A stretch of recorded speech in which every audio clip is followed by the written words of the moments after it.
Bom dia, estamos começando o programa Argumentando, que hoje conversa com o Dr. Roberto Álvares. Ele é Procurador-Geral de Justiça do Estado do Amapá. Comigo na entrevista, Josiel Oculumbre. Pela importância do encontro, telespectador, eu quero contar com você acompanhando essa entrevista. Muitos assuntos importantes serão tratados aqui. Fique atento.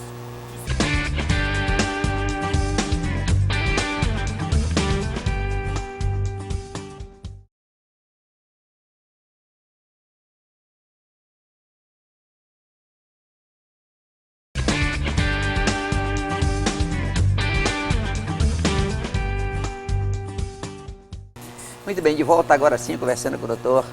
Roberto Álvares. Um prazer muito grande recebê-lo aqui para conversarmos sobre os assuntos, principalmente voltado aí para o Ministério Público do Estado do Amapá, esse importante órgão da estrutura do Estado do Amapá. Prazer é nosso. Doutor Roberto, também da mesma forma quero externar minha enorme alegria em receber, principalmente nessa nova fase da TV digital aqui no programa Argumentando, e dizer da nossa enorme alegria em poder contar com a sua presença e colocar à disposição para os assuntos que o senhor achar de interesse do nosso tão importante Ministério Público do Amapá. Seja muito bem-vindo. Obrigado. Doutor Roberto, o Ministério Público na estrutura do Estado é um dos 5 pilares da gestão dos interesses da população pela administração pública. Como você avalia essa posição do Ministério Público na atualidade no Amapá? É importante dizer que o Ministério Público tem o seu pé fincado legalmente na Constituição de 1988, especialmente a partir do artigo 127 e seguinte. Então nós temos uma instituição que vem para fiscalizar todos os poderes constituídos do Estado e também ser fiscalizada. Ela não é uma instituição que só aponta o dedo no erro alheio. É sim uma que, se acaso cometa algum erro, alguma impropriedade, também pode ser voltado esse dedo para si e daí exercer o munus da correção. Nós não temos a pretensão, nenhum membro do Ministério Público, eu já digo brasileiro, tem a pretensão de acertar eternamente, porque assim seria perfeito, mas não errar de jeito nenhum. Ou seja, o propósito é fazer com que a sociedade seja melhorada, tendo em vista que a instituição se volta para os interesses individuais indisponíveis, os interesses coletivos da sociedade. Doutor Roberto, importante as suas explicações, e o senhor falou agora em ser também fiscalizado além de fiscalizar. Nós estamos vivendo um momento muito importante, eu entendo que não só para a instituição, mas para o Estado do Amapá, que é uma inspeção de rotina, está sendo feita agora neste momento pelo Conselho Nacional do Ministério Público. Uma inspeção que vem acontecendo. Eu tive a oportunidade de ouvir o Corregedor Nacional que está aqui no Amapá. Ele disse que o Amapá é o 25º estado que está passando por essa inspeção. E eu vejo com bons olhos, porque uma instituição que se predispõe a cobrar os direitos do cidadão e a fazer cumprir a Constituição do país, para o trato com o cidadão especificamente, ela também se colocar de portas abertas para receber uma inspeção, eu acho que é de grande valia. Como o senhor enxerga essa inspeção que o nosso Ministério Público está sofrendo neste momento? Bom, é sempre muito saudável receber algum ajuste em cima do seu fazer. Se o seu senso crítico tem um quê de humildade bastante elevado, facilita o seu novo saber em cima do seu fazer antigo. Então, essa proposta de levar alguém a passar por momentos de depuração é que mais importa. E uma instituição como é o Ministério Público e outras instituições deveriam também ser abrangida pelo controle externo da sociedade, o controle externo, aliás, porque, pense, nós temos algumas instituições que não sofrem o controle externo. E isso faz com que as ações sejam desempenhadas, muitas vezes, de modo interpretativo individual.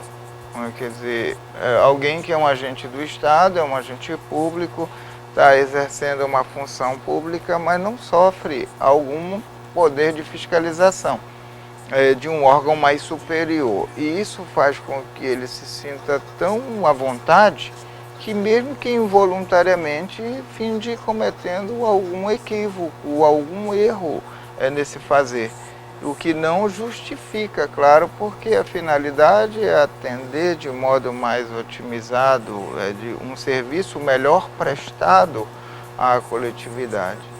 Quando a gente se propõe a entender que é importante ser controlado por órgãos que fazem esse crivo do controle administrativo, do controle disciplinar, do controle financeiro, a gente percebe o quanto é importante melhorar as condições de trabalho dos servidores, a atuação dos membros e atender às recomendações, às orientações de quem nos fiscaliza.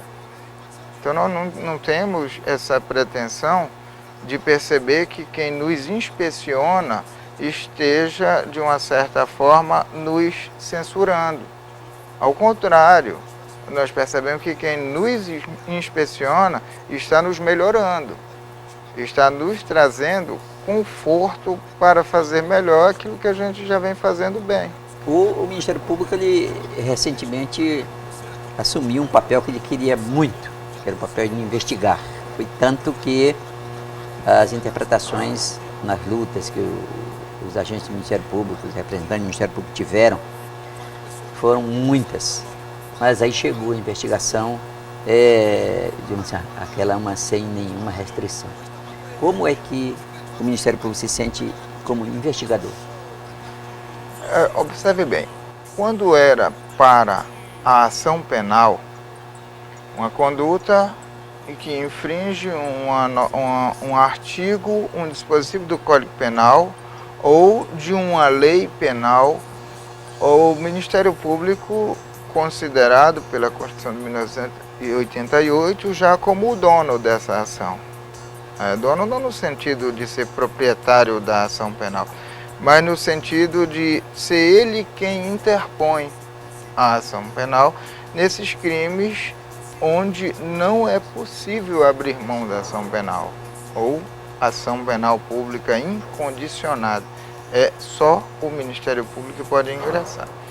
De repente a gente observa que fazer investigação em cima de situações que coloquem a sociedade em xeque, que desajuste o regular e ordeiro comportamento das instituições que gerem, em especial, recurso público para a ponta social e assim gerem de modo malversado, nesse sentido não tem como o Ministério Público ficar de braços cruzados quando ele poderia, na oportunidade de outrora, já iniciar uma investigação, procurar se cercar de todos os meios de prova que fossem necessários. Eu não falo meio de provas licitamente necessários, porque se nós fiscalizamos a lei, nós só temos que ter meio de provas lícitos. Então, dentro desse contexto de colheita de provas no decurso da investigação, é que se faria então a questão do crivo. E qual seria o crivo? A convicção de que aquele conjunto de provas estaria maduro o suficiente para que se ingressasse com uma ação penal e dali, claro, nesse momento gerar um processo crime. Mas são os indícios inicialmente já disponíveis para quem investigou de que uma conduta do investigado pudesse vir a ser censurada numa sanção ou na aplicação de uma pena ao final. Ou, quem sabe mesmo, o investigado viesse a ser absolvido ao final de um julgamento. Às vezes por sugestão do próprio promotor do Ministério Público na primeira instância. Doutor, nós vamos um rápido intervalo, a gente volta já.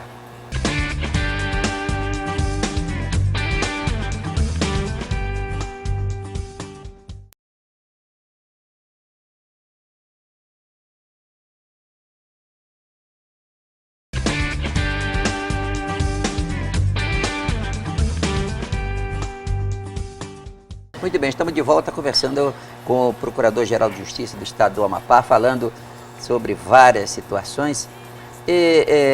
Doutor Roberto, o Ministério Público ele é citado, ele é pedido pela sociedade em todos os problemas que aparecem. O Ministério Público está disposto a realmente ser da parte da frente do ataque desses problemas que a sociedade identifica? Porque tudo se faz, não é? Já foi no Ministério Público? Já vai no Ministério Público? Já comunicou o Ministério Público? O Ministério Público está pronto para atender a sociedade? O do Amapá? Nesse contexto da pergunta, eu posso dizer que o Ministério Público é um grande soldado social. Ele está sempre à frente num campo onde possa trazer o conforto para o cidadino que vai até a promotoria ou uma das células do Ministério Público procurar essa guarida, esse abrigo.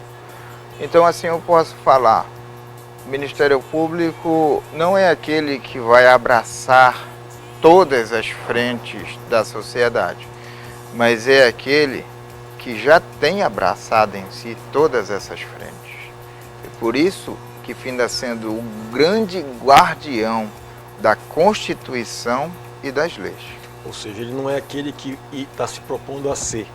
Ele já está fazendo o seu papel pelo qual foi constituído. Por isso, ele é o instrumento para servir de modo excelente à sociedade e transformá-la em algo mais excelente ainda. Doutor Roberto, hoje nós vivemos no Brasil um dos momentos mais críticos da história política desta República. E um dos grandes atores, um dos atores principais desse momento crítico tem sido, com a graça de Deus, o Ministério Público Federal, os seus colegas do Ministério Público Federal. Como é a relação do Ministério Público do Amapá com a relação desse grande ator também, que é o Ministério Público Federal no Amapá? A Constituição responde a sua pergunta, José, de modo bem sutil e ao mesmo tempo firme. O Ministério Público brasileiro é uno e indivisível. Quando se fala em unicidade, em indivisibilidade, se fala em uma instituição só. Claro, cada uma atuando no ramo específico. O Ministério Público Federal atua naquilo que importa as questões com a União Federal. O Ministério Público dos Estados, as questões específicas dos Estados-membros. O Ministério Público do Trabalho, questões específicas, as relações de trabalho. E dessa maneira, o Ministério Público Militar, enfim, dessa maneira, o que é que nós entendemos como Ministério Público? Como sendo aquele que é guardião mesmo de todas as frentes sociais. E por isso está, neste instante, num foco na União, lá para a Procuradoria-Geral da República, atuando, de certo modo, dentro de uma reviravolta político-social do país. É a implantação, fazendo uma análise mais reflexiva, de uma cultura nova que deve ser estabelecida no país. Então, quando ele vai e faz a atuação nessa frente, ele está nos dizendo que algo precisa ser modificado nos comportamentos. Os comportamentos de nós todos. O senhor acredita que nós estamos numa transição para um novo Brasil? Após esse momento agora? Acredito, eu sempre acreditei nisso. Eternamente acreditei nisso.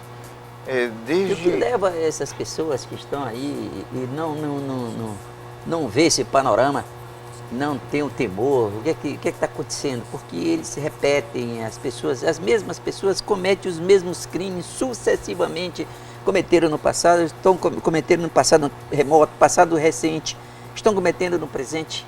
As pessoas não aprendem.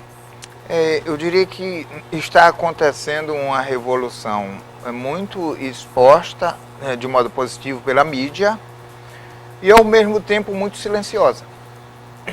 A revolução silenciosa que faz com que não haja reações de violência física. Que bom. É uma revolução mais reflexiva de comportamentos, mudanças de comportamentos. Essas mudanças vão provocando, à medida em que alguém que é censurado porque foi apanhado em uma situação de vexame, ou diria criminosa, não queira reproduzir mais isso, porque quem esteja por perto dele diga, mas espera, eu não vou nessa. Então nós já temos o passo de recuo diante do avanço das instituições. Porque as instituições estão muito firmes no país, a democracia está consolidada. As pessoas passam, mas as instituições vão ficar, já disseram sempre isso, e a gente vai repetir isso. Por que a gente é tão otimista nesse campo? A gente é muito otimista nesse campo, porque sempre acreditou que o país é de todos, e o país é bom, o país é sadio. As pessoas precisam assimilar que quando elas estão em posição de comando, em posição de poder, elas precisam se demonstrar sadias também, igual o país que a gente acreditamos. Que nós queremos, não é? Vamos mais um intervalo, a gente volta para o último bloco.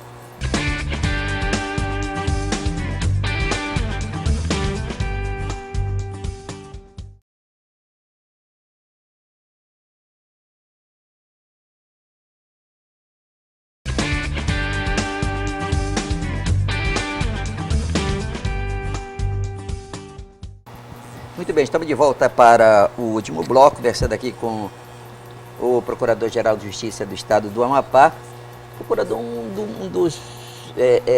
uma das operações simbólicas desenvolvidas pelo Ministério Público Estadual foi a Operação Eclésia, até hoje muito discutida. Você considera que há falhas ou não há falhas nessa operação, para que até hoje as situações não caminhem, não estejam resolvidas? Eu não considero nenhuma falha na Operação Eclésia. Eu quero deixar isso muito claro, que a operação aconteceu dentro de todos os regramentos legais. Então, o que se discute enquanto falha é matéria de defesa. A defesa vai alegar falha em toda acusação. É mesmo, porque se não alegasse, concordaria com a acusação. Logo, esse é um argumento de defesa. E a operação em si é toda saudável, toda sadia. Os meios de prova nela encontrados são os que servem para a instituição das ações penais, que hoje tramitam nos tribunais, e das ações de improbidade, que só ações penais são mais de 20. E só ações de improbidade são mais de 50. Então, é claro, quem se defende de acusações tão firmes, tão fortes, tão comprovadamente robustecidas, tem que sim tentar dizer que essa prova é frágil. De alguma forma buscar nulidade, né? De alguma forma buscar nulidade, e que quem despachou possa não ter a legalidade para o despacho. Mas isso aí a gente entende. Até sadio esse debate. Não seja por isso que a gente vai desqualificar a defesa, não. A defesa, sempre que fizer o seu papel à altura de um discurso construtivo, que possa levar um juízo de convicção até convencê-lo, essa defesa é saudável.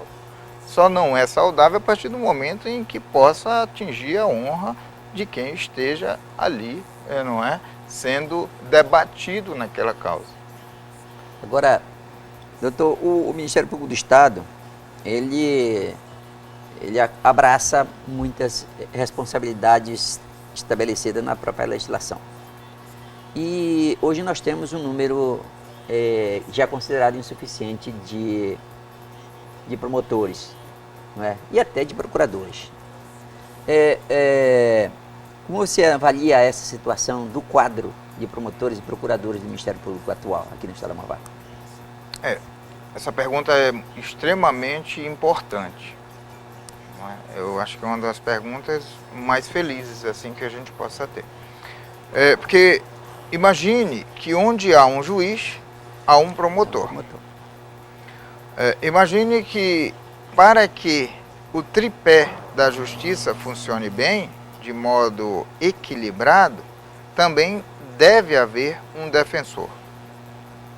Então, essa formação faz com que, em havendo carência de promotor, promotora de justiça, haverá provavelmente um prejuízo à prestação do serviço à comunidade. Desse modo, a gente entende que a lei de responsabilidade fiscal, que dá ao Ministério Público um teto de no máximo 2%, e em nem se podendo atingir 2%, que é um limite prudencial nessa lei. Então, quando chega ali em 88, em 90, já começa a acender um sinal de prudência. E dentro dessa carência, que há carência de promotores, nós não podemos fazer contratação de novos promotores, porque poderemos suplantar o limite da lei de responsabilidade fiscal. Mas, ora, nós se formos fazer um comparativo, o Tribunal de Justiça tem um quadro de juízes substitutos muito maior, mas muito maior do que o Ministério Público. No entanto, o serviço que é prestado é assemelhado, mas o percentual a ser atingido pelo Tribunal de Justiça, o Poder Judiciário, pela Lei de Responsabilidade Fiscal, é 6%. O MP é 2%. O MP é 2%. Então, o que deveria acontecer? Quem sabe uma revisão lá pelo Congresso Nacional, não é? Uma iniciativa parlamentar para tentar, de alguma certa maneira, tirar o Ministério Público desse engessamento e avançar para prestar Isso sobrecarrega os promotores, né? Isso sobrecarrega porque chega uma hora que o colega, a colega passa a nos cobrar. E nós, como gestores, somos sensíveis a isso. Mas também nós vamos ter que fazer, mais uma vez, a explanação, a explicação para os nossos colegas de que nós temos a responsabilidade com a lei de responsabilidade fiscal. Então, a gente finda ali trabalhando uma solução dentro daquilo que é uma carência, sim. Nós temos carências nesse quadro. Doutor Roberto, muito obrigado por ter vindo. Acabou nosso tempo, o telespectador estava aí. Tentei a conversa para mais de metro, né? Uma presença importante, ilustre, que nós teremos o maior prazer de continuar essa conversa. Mas vamos marcar uma próxima, já está convidado novamente para nós continuarmos essa conversa com o procurador do Ministério Público do Amapá. Para falar sobre os detalhes como é que está a Procuradoria aqui no Estado do Amapá. Nós é que agradecemos por sermos os primeiros digitalizados aqui neste veículo de comunicação tão importante, e um grande abraço. Para você, telespectador que ficou conosco até agora, eu quero também agradecer a sua atenção e principalmente o seu aprendizado. Muito obrigado.